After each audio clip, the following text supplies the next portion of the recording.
বানত বিধ্বস্ত গৰুখুটি প্ৰকল্প বাঢ়নি পানীয়ে বিস্তৰ ক্ষতিসাধন কৰা প্ৰকল্পটোৰ শেহতীয়া পৰিস্থিতিৰ বুজ লৈ প্ৰকল্পটোৰ অধ্যক্ষ তথা বিধায়ক পদ্ম হাজৰিকাই নাৱেৰে প্ৰকল্পটোৰ আটাইকেইটা শিবিৰ পৰিদৰ্শন কৰে অধ্যক্ষগৰাকীয়ে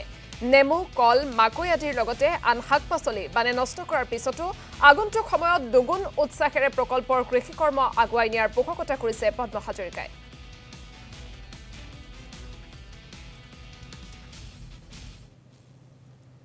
আলোচনাত মিলিত হৈ গৰুখুটি প্ৰকল্প সুৰক্ষাৰ কাৰণে আমি কি কৰিব লাগে এই কথাখিনি